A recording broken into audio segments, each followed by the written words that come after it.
함께 하나님 앞에 기도드리겠습니다. 존귀하신 하나님 아버지, 오늘 성금요일 이 새벽에 예수 그리스도의 십자가와 보혈의 은혜에 감사하는 마음으로 십자가를 기념하며 주님 앞에 예배와 경배를 올려드립니다. 하나님, 예배 가운데 주인 되시는 하나님 아버지 임재하여 주시고, 저희들 예배 가운데 하나님만을 바라보며 우리 주 예수 그리스도의 치유의 은혜를 경험하는 복된 시간 되도록 은혜를 베풀어 주옵소서. 존귀하신 우리 주 예수님의 이름으로 간절히 기도하옵나이다. 아멘. 예수님의 3대 사역은 복음을 가르치심, 그리고 전파하심, 그리고 치유하심입니다. 예수님께서 복음을 가르치시고 전파하시고 복음으로써 사람들을 회복시키신 이유는 한 영혼을 하나님의 사람으로 회복시켜서 치유하기 위함입니다.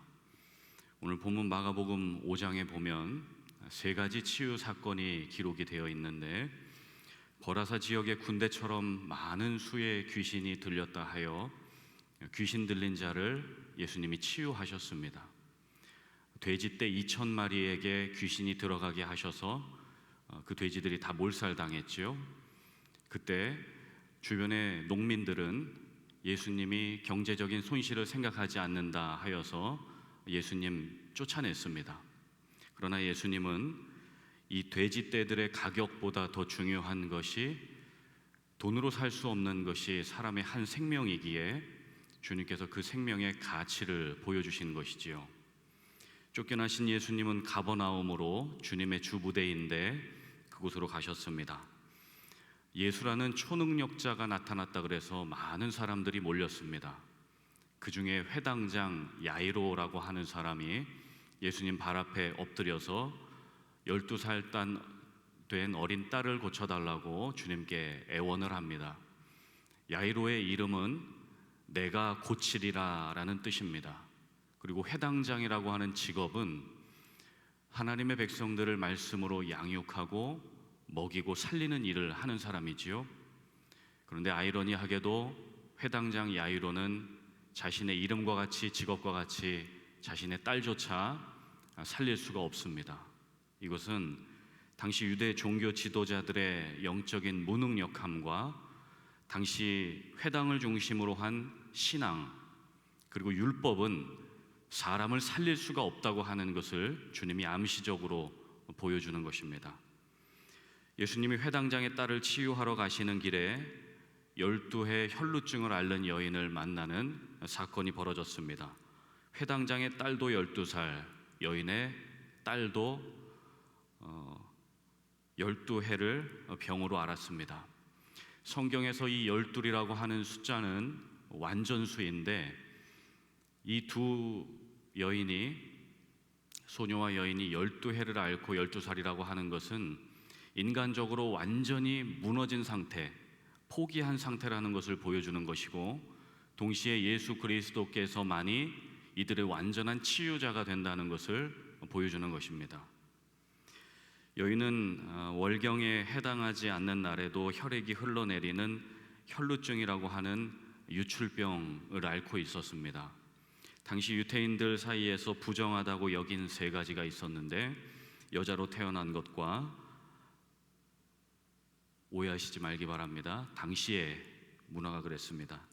이방인으로 태어난 것, 장애를 가지고 태어난 것, 이 중에서도 유출병 환자, 이 혈루증 환자가 가장 부정하다 여겨졌습니다. 그들이 만지는 것과 만난 사람은 모두 다 부정하다 했습니다. 레위기 15장 말씀에 보면, 이스라엘 자손에게 말하여 이르라, 누구든지 그의 몸에 유출병이 있으면 그 유출병으로 말미암아 부정한 자라. 유출병 있는 자가 눕는 침상은 다 부정하고 그가 앉았던 자리도 다 부정하니 그가 만진 질그릇은 깨뜨리고 나무 그릇은 다 물로 씻을지니라. 그가 침상 위에나 그가 앉은 자리 위에 있는 것을 만지는 모든 자도 부정하다. 당시 유대인들에게 율법은 종교법이고 사회법입니다. 부정한 사람이 자가격리를 어길 경우에는 처벌과 처형에 해당됩니다. 코로나는 열흘 동안 격리지만 이 여인은 12회를 격리 중에 있었습니다. 여인은 병의 치료를 위해서 유명한 닥터들을 만났습니다. 그러나 아무 효험이 없었음. 의료 기술로도 역부족이었음. 병세는 더 악화되어 가는데 본문 26절에 보니까 많은 의사에게 많은 괴로움을 받았고 가진 것도 다 허비하였으되 아무 효험이 없고 도리어 더 병세가 중하여졌던 차에, 그렇게 말합니다. 여인은 인간에 겪는 4대 악재를 겪고 있습니다. 첫 번째로 신체 정신적인 고통, 둘째로 경제적인 고통, 셋째로 율법이라고 하는 종교적인 탄압, 네 번째로 사회적인 고립입니다.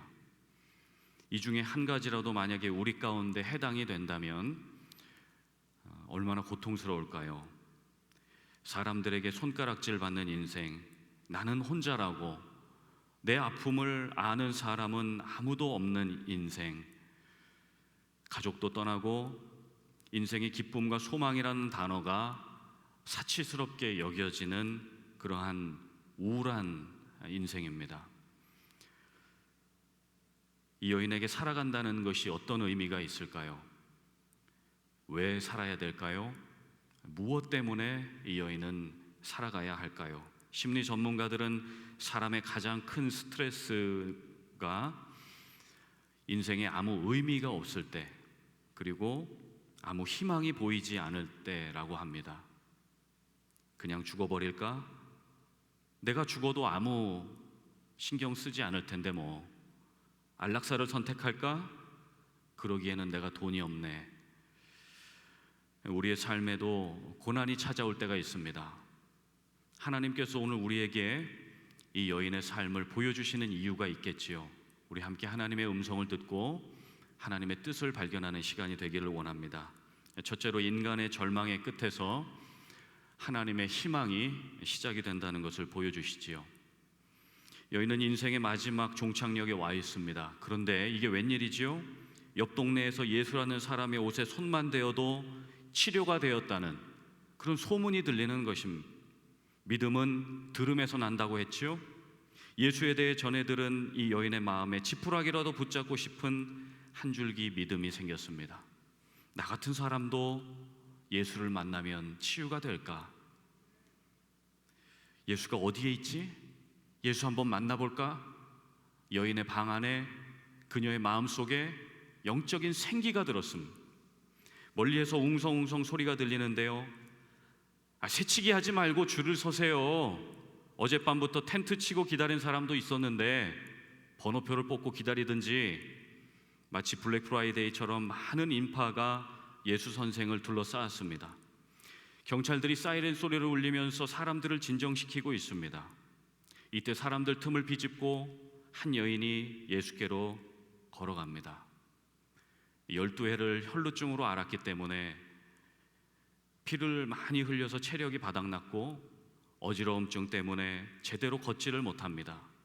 기어가는 수준이지요. 몰골은 볼품이 없고 옷은 다 헤어졌습니다. 예수님께 몰려온 사람들 중에는 귀신 들린 자, 절름발이, 소경, 우울증 환자, 암 환자, 정신질환 환자, 각종 응급 환자들이 있습니다. 이 많은 사람들 사이를 뚫고 들어간다는 것은 험난한 산을 오르는 것 같습니다. 부정한 자가 외출을 한 것이 들통나면 죽음입니다. 이렇게 죽으나 저렇게 죽으나 예수를 만나는 오늘이 인생의 마지막 기회라 생각이 들었습니다. 예수에 대한 기대감으로 한 걸음씩 한 걸음씩 드디어 인파를 뚫고 예수의 옷자락 끝에 살짝 손을 스쳤습니다. 마가복음 5장 27절에 예수의 소문을 듣고 무리 가운데로 끼어 뒤로 와서 그의 옷에 손을 대니 이는 내가 그의 옷에만 손을 대어도 구원을 받으리라 생각함일러라.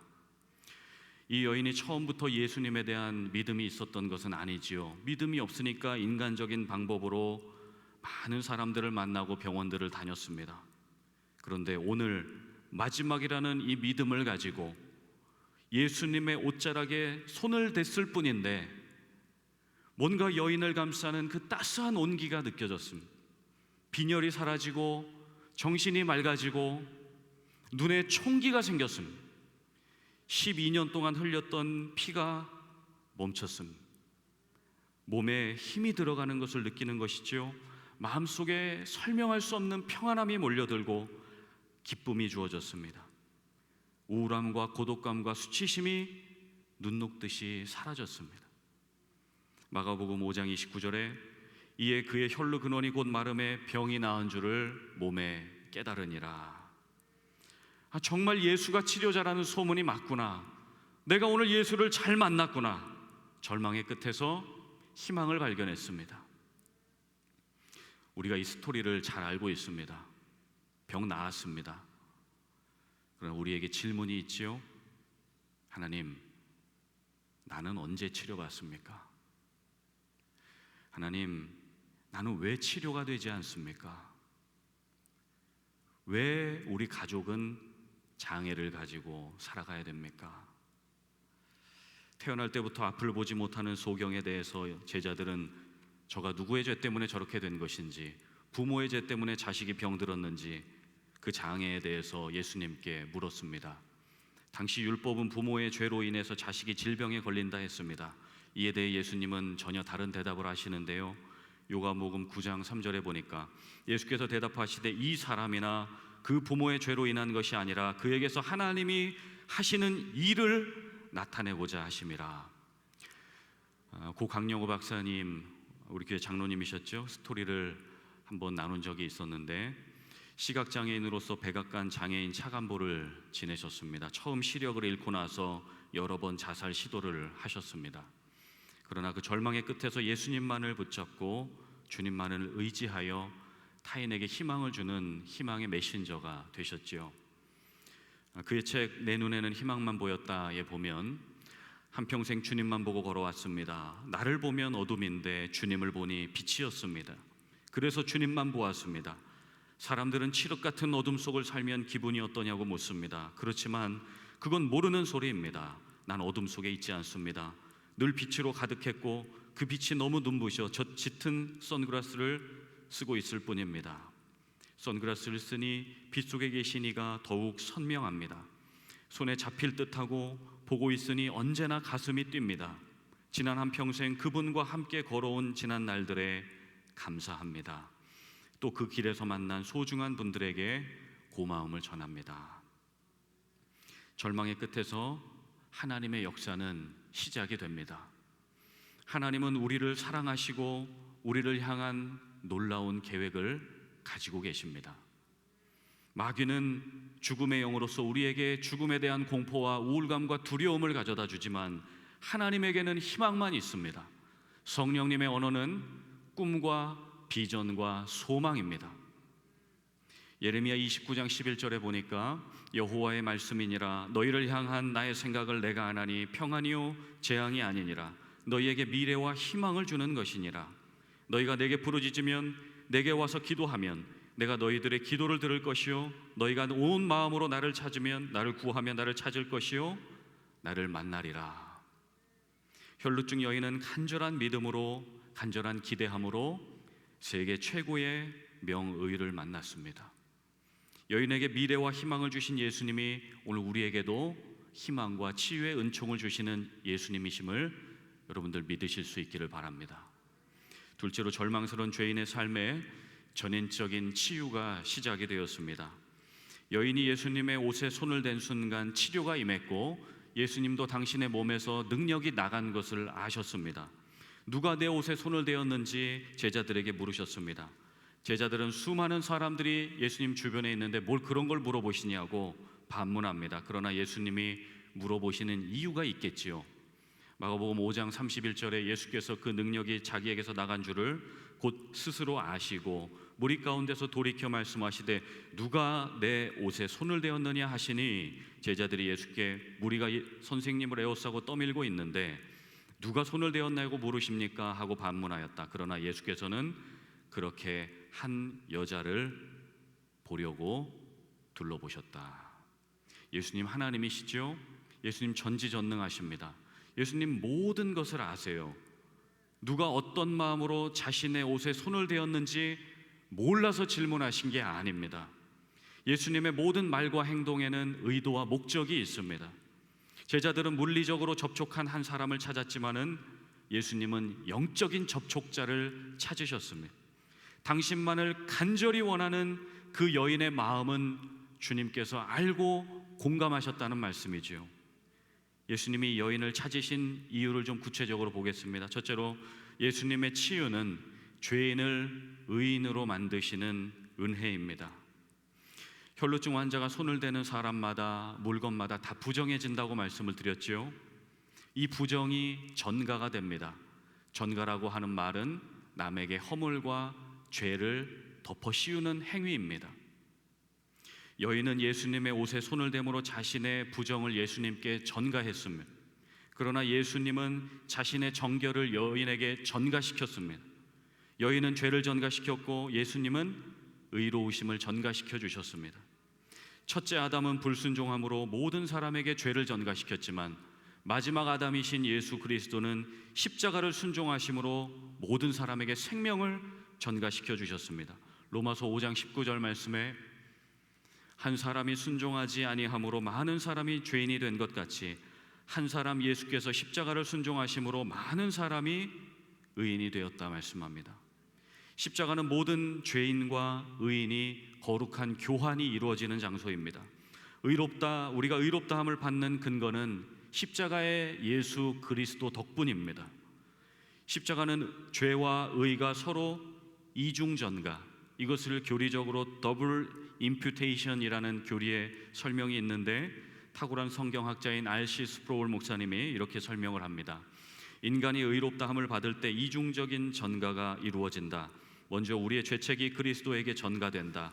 하지만 그의 전가에만 죄의 전가에만 국한된다면 우리는 결코 의롭다함을 받을 수 없다. 비록 지옥에 가는 것은 면했더라도 나는 여전히 불의한 상태다. 그러므로 반드시 이중적인 전가가 이루어져야 한다. 즉 우리의 죄가 그리스도에게 전가되어야 할 뿐만 아니라 그리스도의 의가 우리에게 전가되어야 한다. 우리는 전가에 의해 그리스도의 의를 소유한다. 그리스도는 우리의 의이시다. 할렐루야. 우리의 의로움이신 성자 예수님께서 오늘 성금요일 아침에 십자가에서 운명하셨습니다. 오전 9시에 십자가에 달리신 예수께서 오후 3시까지 6시간 동안 십자가를 참고 견디셨습니다. 왜요? 그 옆에 함께 못 박힌 강도 한 사람이라도 주님 구원하시기 위해서 십자가를 견디셨습니다. 우리의 죄를 용서하고 그 사랑의 품으로 안으시기 위해서 주님이 십자가에서 그 고통을 견뎌 주셨습니다. 사랑은 견딤이지요. 사랑은 오래 참는 것입니다. 어린아이를 키우는 엄마는 모든 피곤함을 견디는 것입니다. 십자가는 죄인에게 마침표를 찍고 의인에게 느낌표를 찍는 장소입니다.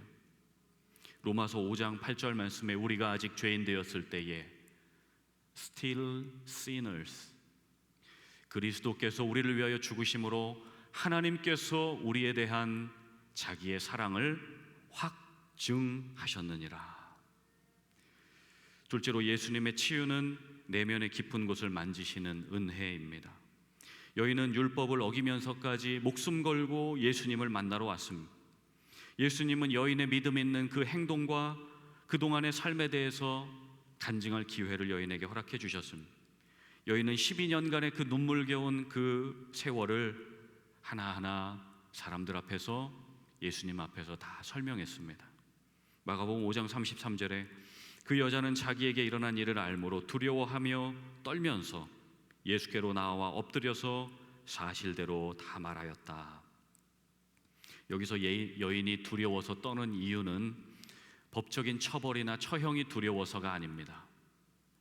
하나님이신 그 예수 그리스도, 온 만물의 유일하신 하나님의 아들 예수께서 이 많은 사람들 중에 천하고 보잘것없는 나를 찾아와 주셨고 회복시켜 주셨고 내 인생의 모든 내면의 아픔을 알고 계시는구나, 그 고마움, 그 경외감 때문에 주님 앞에 두렵고 떨리는 마음을 가지고 있는 것입니다.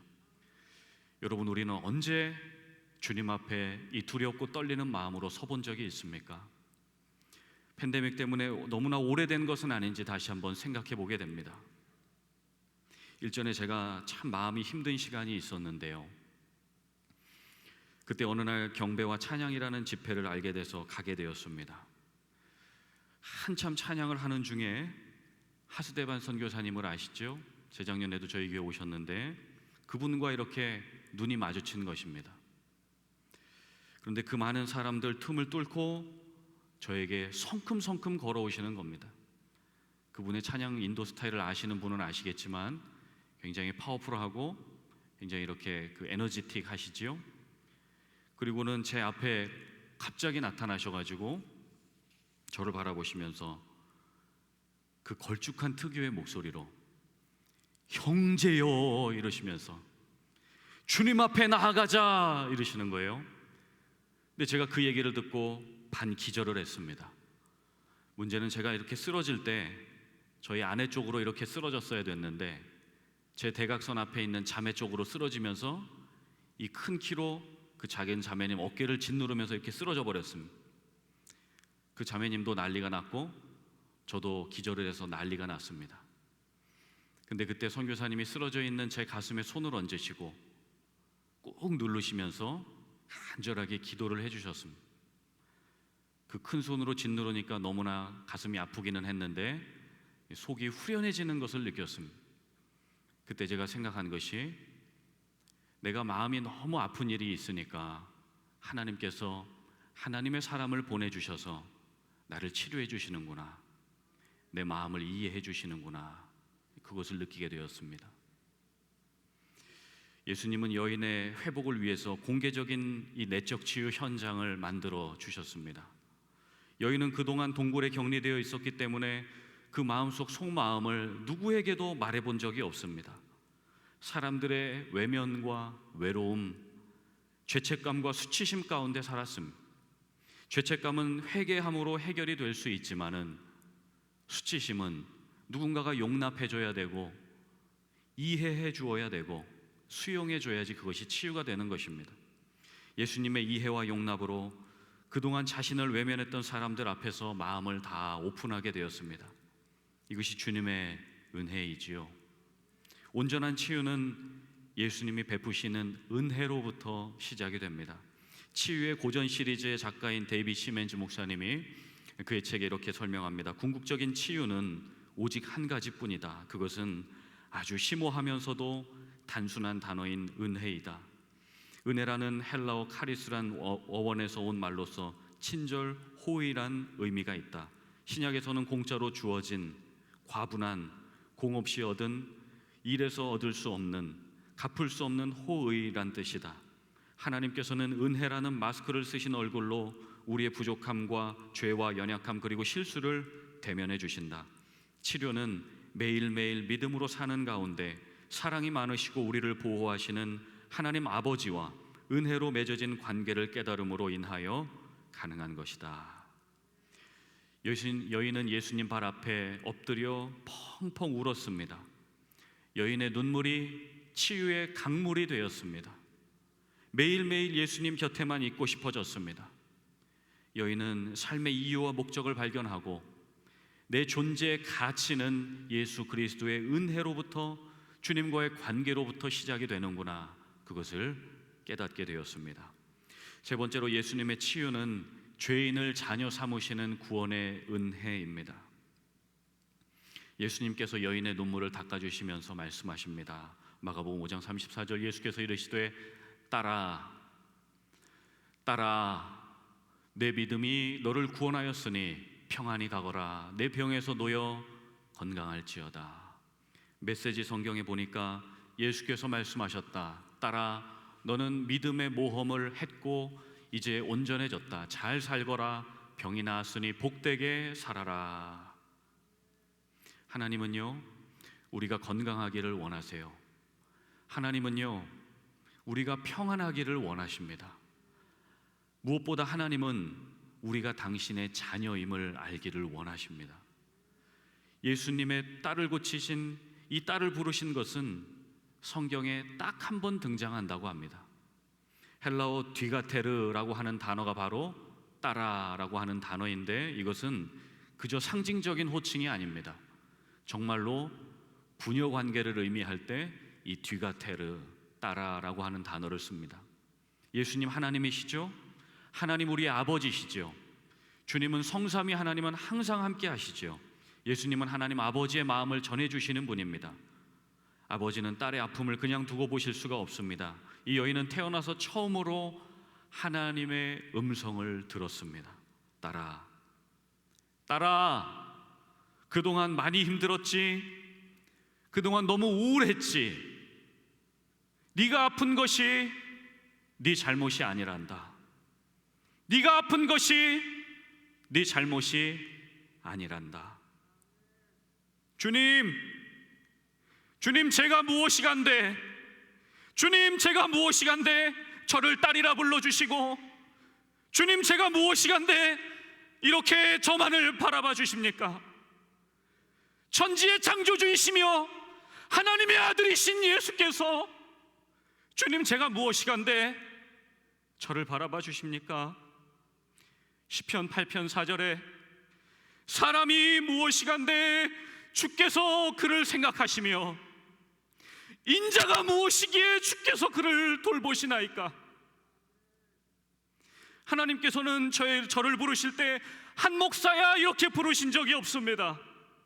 제가 하나님 부르면 하나님은 언제나 저에게 아들아, 사랑하는 아들아, 사랑하는 정민아, 주님은 저에게 항상 아들이라고 불러주십니다. 제가 죄를 지었을 때도 야, 이 나쁜 놈아, 네가 목사냐? 주님 그렇게 말씀하신 적이 없습니다. 하나님은 자녀 문제에 두 팔을 걷고 뛰십니다. 12의 고통받는 여인도 주님의 딸, 회당장 야이로의 딸도 주님의 딸, 군대 귀신 들려 고통받는 자도 하나님의 아들입니다. 우리 모두는 하나님의 자녀입니다. 하나님은 자녀들을 만나기를 원하세요. 하나님은 만나지 못할 사람이 없습니다. 하나님이 고치지 못할 사람도 없는 줄 믿습니다. 우리 모두에게 하나님이 필요합니다. 예수님은 십자가의 고통을 눈앞에 두신 시점에도 삭개오를 만나러 가셨습니다. 자기 동족의 돈을 등쳐먹는 이 삭개오가 뭐가 예쁘다고? 그도 구원이 필요한 하나님의 아들이기 때문에. 예수님은 부활하신 다음에 그 부활하신 장면을 유튜브로 찍어가지고 동영상에 올렸으면 많은 사람이 예수 믿었을 텐데 그렇게 하시지 않고 배신자를 만나러 가셨습니다. 베드로의 멱살을 잡으면서 이 자식아, 사랑한다면서 왜 3번이나 부인했냐? 네가 인간이냐? 그렇게 정죄하지 않으셨습니다. 아침부터 배가 고플 베드로를 위해 토스트와 스시를 만들어 주셨습니다. 그리고 나를 사랑하느냐고 3번 물어보셨습니다. 마지막 질문에 그동안의 죄책감이 생각이 나서 불안하고 근심하여 주님께 대답합니다. 주님, 내가 주님 사랑하는 줄 주님이 아시지 않습니까? 주님이 말씀하십니다. 내 양을 먹이거라, 내 양을 치거라. 이게 웬일입니까? 배신자에게 다시 한번 처음 그를 부르실 때의 그 사명을 상기시켜 주시는 것 아니겠습니까? 여러분, 우리 주님은요, 우리가 당신을 사랑한다는 그 불안한 마음, 그 소심한 고백에도, 그 마음이라 할지라도 주님은 그 사랑의 고백을 듣기를 기뻐하십니다. 예전에 3번 주님을 팔아먹었더라도 지금 안 팔아먹었다면 그것으로 된 것이지요. 아니 4번째 주님을 부인하고 배신한다 할지라도 지금 오늘 내가 예수를 부인하지 않는다면 주님은 그것으로 만족해 하시는 우리 아버지이십니다. 그것이 헤세드이죠. 인자하신 사랑. 그래서 주님이 십자가를 지신 것 아니겠습니까? 신앙인에게 있어서 내일보다 중요한 것이 오늘입니다. 왜요? 주님 언제 오실지 모릅니다. 지금 7시 18분, 2분 뒤에 오실지 1시간 뒤에 오실지 우리가 알 수 없습니다. 그러므로 신앙인에게 중요한 것은 과거도 아니고 미래도 아니고 오늘 지금입니다.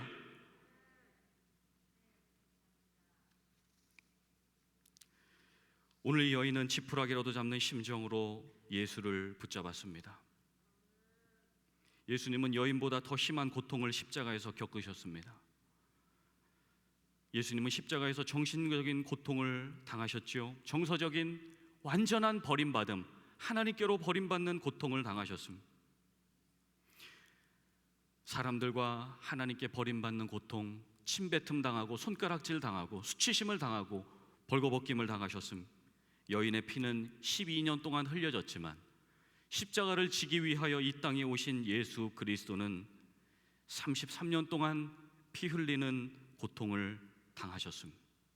그리고 그 예수의 피가 지금도 우리의 심령 가운데, 우리의 가정과 우리의 교회가, 우리의 열방 가운데 흐르고 있는 줄로 믿습니다. 그 보혈의 십자가, 예수님을 붙잡는 자는 치유의 은혜를 경험합니다. 십자가는 언제 어디서나 볼 수 있고 또한 만날 수 있는 길가의 지푸라기처럼 우리에게 다가왔습니다. 우리는 언제나 십자가를 볼 수 있고 언제나 그 십자가를 붙잡을 수가 있는 것이지요. 십자가는 언제나 우리를 기다리고 있습니다. 십자가는 우리 모두의 아픔을 공감하기에 충분한 것입니다. 정호성 시인의 지푸라기라는 시를 읽으며 십자가가 오버랩되었습니다. 나는 길가에 버려져 있는 게 아니다. 먼지를 일으켜 바람 따라 떠도는 게 아니다. 지푸라기라도 잡고 싶은 당신을 오직 기다릴 뿐이다.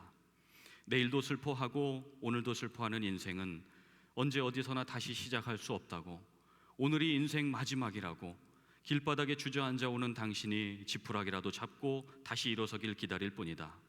물과 바람과 맑은 햇살과 새소리가 섞인 진흙이 되어 허물어진 당신의 집을 다시 짓는 단단한 흙벽돌, 십자가가 되기를 바랄 뿐이다. 예수님의 모든 치유 사건의 가장 큰 특징이 있다면 그것은 하나님께 영광이었습니다. 예수님은 십자가를 지기 전에도 하나님께 영광, 십자가를 지시는 그 현장에서도 하나님께 영광, 십자가에 달려 돌아가시고 부활하신 이후에도 하나님께 영광, 하나님 보좌 우편에서 지금도 우리를 위해 중보하시면서도 아버지께 영광, 다시 오실 예수 그리스도 아버지의 영광 가운데 다시 오실 것입니다. 우리 안에도 이 영광의식이 있어야 합니다. 주님처럼 사나 죽으나 아버지의 영광이 그의 삶의 즐거움이었고 예수님의 낙이었던 것처럼 우리의 삶에도 오직 아버지의 영광이 우리의 삶의 낙이 되고 기쁨이 되어야 할 줄로 믿습니다. 하나님을 위해 그리고 우리를 위해 생명 바치신 십자가의 예수 그리스도께 모든 감사와 찬송과 경배를 올려드립니다. 오늘 하나님의 그 치유하심과 구원의 은총을 간구하는 우리 사랑하는 성도님들, 우리 주님의 영광 가운데 살기 원하시는 우리 성도님들의 심령과 육신과 정서와 가정 가운데 우리 주 예수님의 치유의 은총이, 보혈의 영광이 흘러넘치시기를 예수님의 이름으로 간절히 축복합니다. 기도하겠습니다. 존귀하신 하나님 우리 아버지, 사람이 무엇이간데 주께서 저희를 생각하시며 인자가 무엇이간데 저희를 돌보시나이까. 하나님 우리 아버지, 사랑하는 아들아 사랑하는 딸아 부르시는 하나님의 음성을 오늘 이 아침에 들려주시니 참으로 고맙고 감사합니다. 주님의 십자가의 은총을 기억하며 주님을 위한 영광의 삶 가운데 우리를 초청하여 주시니 감사합니다. 우리의 아픔을 공감하시고 위로하시는 그리스도 예수께 나아가 다시 한번 우리의 마음을 만지시고 육신을 만지시는 예수 그리스도께 우리의 삶을 드리며 우리의 모든 것을 드리는 이 고난주간 성금요일 되도록 하나님 은혜를 더하여 주옵소서. 존귀하신 우리 주 예수 그리스도인 받들어 간절히 기도하옵나이다. 아멘. 치유가 필요한 사람, 치유가 필요 없는 사람 세상에 누가 있겠습니까? 오늘 육신이든 영혼이든 정신이든 마음이든 자녀든 가정이든 아내 남편이든 모든 분이 치유가 필요할 텐데 우리 주 예수 그리스도 그 치유의 영광으로 다가오시는 그 주님, 정말 가슴속에 새겨준 하나님의 말씀이었습니다.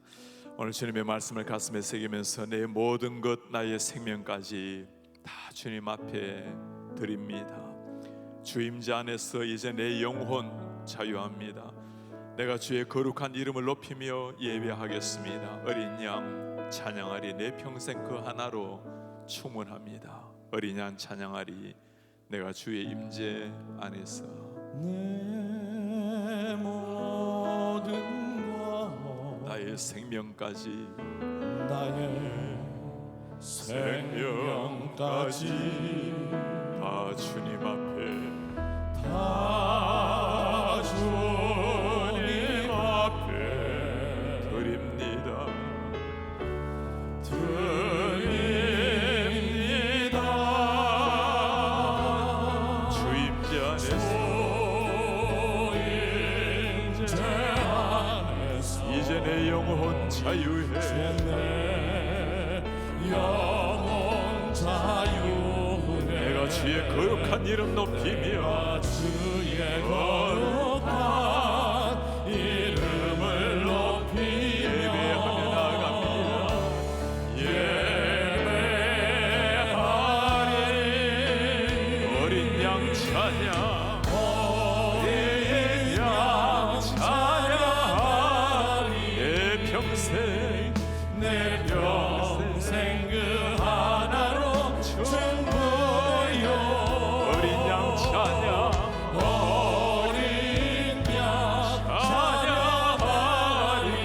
내가 주의 임재 안에서, 내가 주의 임재 안에서 어린 양 찬양하리. 어린 양 찬양하리. 내 평생 그 하나로 내 충분합니다. 평생 그 하나로 충분해요. 어린 양 찬양, 어린 양 찬양하리. 내가 주의 임재 안에, 내가 주의 임재 안에서, 내가 주의 임재 안에, 내가 주님의 임재 안에서, 내가 주의 임재 안에서. 오늘 십자가 예수 그리스도 우리를 새롭게 하시고 고치시고 하나님의 자녀로 삼으시는 그 치유의 영광을 보았습니다. 소망 없는 한 영혼이 하나님을 만나서 새로운 인생을 얻은 한 영혼, 2000년 전 혈루증을 앓은 그 여인이 아니라 바로 우리 한 사람입니다. 치유가 필요하지 않은 사람 아무도 없고 예수님의 터치가 필요하지 않은 사람 아무도 없습니다. 절망 한 번쯤 느껴보지 못한 인생이 어디에 있겠습니까? 아니, 매일 절망 끝에서 살아가는 많은 사람들, 그 끝이 절벽이 아닙니다. 그곳에서 희망을 보고 그곳에 주님이 손을 밀고 계시는 겁니다. 중요한 것은 우리가 주님 앞에 나아가서 주님의 옷자락이라도 붙드는 거예요. 옷자락이라도 불을 붙잡을 때 우리 주님이 아십니다. 그 수많은 무리들, 수천 명의 군중들이 아니라 믿음으로 주님 앞에 나오는 그 한 여인의 눈을 주님이 바라보고 계십니다. 우리 주님 앞에 그 심정으로 나아가기를 원합니다. 주님, 제가 주님의 옷자락 만지기를 원합니다. 주님, 제가 주님의 그 옷자락의 한 부분이라도 만지기를 원합니다. 그때 내 죽어있는 영혼도 살아나고 내 죽어있는 육신도 살아나고 그때 낮에는 내 마음도 일어날 수 있겠고 낙심된 내 영혼이 새롭게 일어날 수 있겠습니다. 주님의 옷자락을 잡을 때 우리의 자녀들이 새로워질 수가 있겠고 아내 남편도 새 힘을 얻을 수가 있겠습니다. 주님의 옷자락 한번 잡을 때 내 영혼이 새로워지겠습니다. 주여, 내가 손을 내밀어 주의 옷자락을 붙듭니다. 주님, 하늘의 문을 여시고 내 손을 붙들어 주십시오. 이 시간은 주님, 그 주님 만나고자 하는 마음으로 주님, 한번 내 영혼을, 내 손을 만져주십시오. 간절한 마음으로 주님 앞에 기도하며 나아가겠습니다. 오 주님, 찬양하리. 하나님, 우리의 영혼이 목말라합니다. 하나님 우리의 마음이 주님을 목말라합니다. 아버지 믿음으로 옷자락을 잡는 신령으로 주님 앞에 나아갑니다. 주님 또한 영혼이 되기를 원합니다.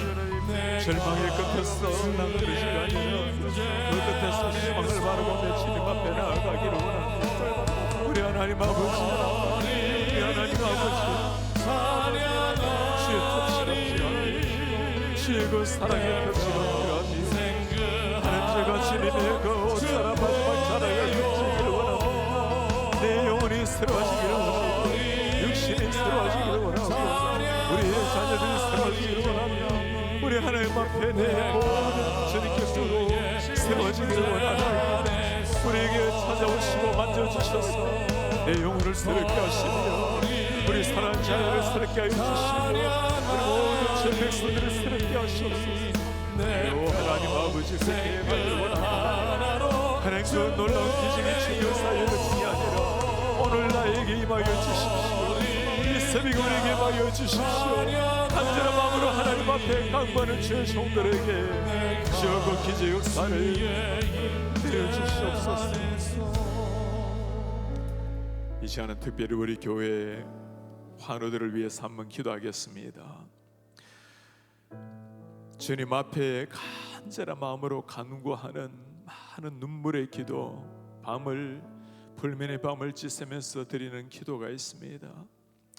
주님이 아니면 어찌할 수 없는, 인간의 의학이 어찌할 수 없는 병들도 있습니다. 주님 만져주십시오. 육신의 질병뿐만 아니라 마음의 질병을 가지고 아파하는 많은 영혼이 있습니다. 미래가 보이지 않아서 소망이 끊어진 사람들도 있습니다. 코로나 상황을 지나가면서 내일 걱정해야 될, 내일이 올까 걱정해야 될 영혼도 있습니다. 하나님 저들을 만나 주십시오. 하나님 만나 주십시오. 우리도 우리 몸에 육신에 질리고 없는 사람 누가 있겠습니까? 다 연약한 부분, 그것 가지고 주님 앞에 기도하기를 원합니다. 지금 이 시간에 연약한 우리의 육신의 그 부분에 우리의 오른손을 얹고 주님 앞에 기도하기를 원합니다. 마음이 아픈 사람 심장 위에 손을 올리고, 머리가 아픈 사람 머리 위에 손을 올리고, 어떤 부위라도 주님 치유가 필요합니다. 주님 당신의 손에 터치가 필요합니다. 그 십자가의 보혈, 모든 연약함, 모든 질고를 지고 피 흘려 죽으시고 우리를 깨끗이 하신 하나님 아버지, 언젠가 천국에 이르게 될 때 온전하게 하시겠지만 땅 위에 살아있는 날 동안에도 주님의 영광을 위해서 마음껏 뛰어다닐 수 있도록 은혜를 베풀어 주시옵소서. 주여 당신의 하늘의 터치를 기대합니다. 주여 그 피부도 오른손으로 이를 만져주시고 터치하여 주옵소서. 그의 날 혈루증을 앓은 여인의 눈을 바라보시고 따라 평안히 가라, 내 자유하게 되었다고 선포하신 하나님의 선포가 이 새벽 우리 속에 임할 수 있도록 주여 은혜 부어 주옵소서. 이 시간에 환우들에서 우리의 연약한 부분을 가지고 간절한 마음으로 주여 한번 부르고 기도하겠습니다. 주여 아버지,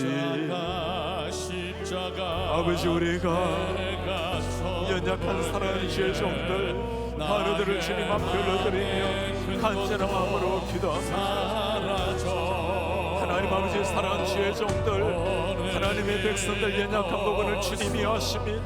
하나님 아버지 저들 하나님 앞에 간절하게 기도하는 저들의 기도에 하나님의 하늘의 문을 여시고 신이 다가와 주시옵소서. 하늘의 음성으로 찾아와 주시옵소서. 하늘의 음성으로 찾아와 주시고 하늘의 터치로 찾아와 주시며 오 하나님 전능하신 주의 오른팔로 우리를 만져 주시옵소서. 하나님 아버지 주님 앞에 간곡히 기도하나이다. 하나님 아버지의 연약한 부분, 부족한 부분에 주의 그 피 묻은 십자가로 만져주십시오. 전능하신 주의 오른손으로 만져주시옵소서. 하나님 아버지 주의 그 십자가 피로 깨끗하게 노임을 받을 수 있도록 주님 은혜를 도와여 주시옵소서. 오 하나님 아버지 사랑하는 주의 종들 가정마다, 사랑하는 남편마다, 사랑하는 자녀들마다, 어머니 아버지마다 모든 주의 종들 주님 앞에 눈물로 주의 이름을 부르며 간다는 주의 종들에게 주여 터치하여 주십시오. 만져주십시오. 땅 위에 살면서 온전한 모습으로 주님 앞에 살아가시도록 주님 은혜를 도와여 주십시오. 그 은혜를 간곡히 기대하나이다. 마지막으로 주님 앞에 기도하겠습니다. 오늘은 성금요일입니다. 우리 주 예수 그리스도께서 나를 위하여 십자가의 피를 쏟으신 그 날입니다. 십자가라는 이름을 기억하고 십자가를 찬양하고 십자가를 부르지만 정말 그 십자가가 내 가슴에 새겨져 있습니까? 그 십자가의 능력이 나를 지배하고 있습니까? 십자가가 내 인생의 목표가 맞습니까? 너무나 많은 것들로 사로잡혀 버려서 십자가 이름은 부르지만 십자가 능력과 십자가의 소망이 사라져버린 인생이 되고 있지 않습니까? 오늘 주님 앞에 기도하기를 원합니다. 주님, 십자가가 내 심장에 선명하게 새겨지기를 원합니다.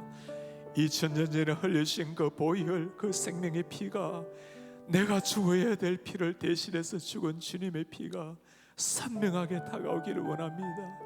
주님, 오늘 한 날 십자가 앞에 깊이 나아가기를 원합니다. 십자가에서 흐르는 그 피가 나를 향한 피라는 것을 진실하게 깨달을 수 있도록 영의 눈을 열어주십시오. 영의 눈을 열어주십시오. 내 영의 눈을 여서 십자가를 바라볼 수 있도록 도와주십시오. 마지막으로 주님 앞에 간절한 마음으로 기도하겠습니다. 주님, 십자가 내가 처음 볼 때에 나의 마음의 큰 고통 사라져 오늘 이곳 내 눈 밝아내 참내 영원하도다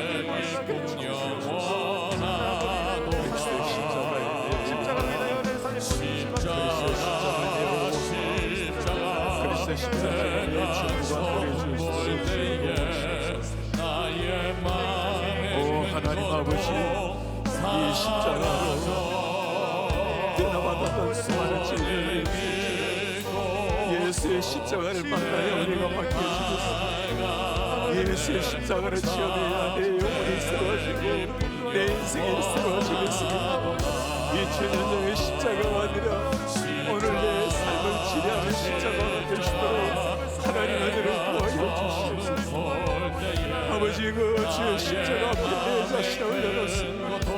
주의 십자가 앞에 내 자신을 들고 그 십자가가 나를 지배하여 주시고 그 십자가 나를 인도하여 주시고 그 십자가 내 생명의 소원이겠습니다.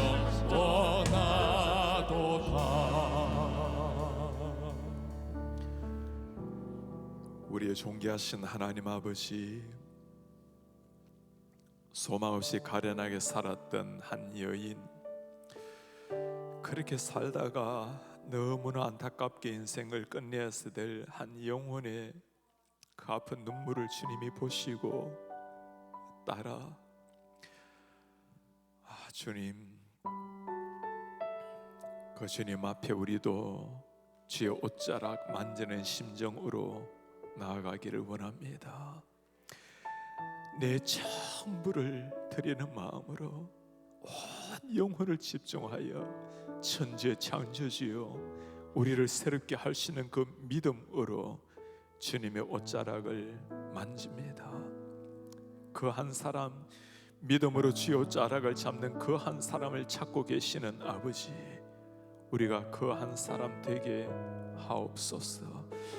주님을 만지고 주님을 만남으로 우리의 영혼이 소생함을 입게 하시고 우리의 정신이 새로워지며 육신도 새로워지고 자녀들이 새로워지고 전인격적으로 하나님 앞에 새로운 인생으로 변화되게 하옵소서.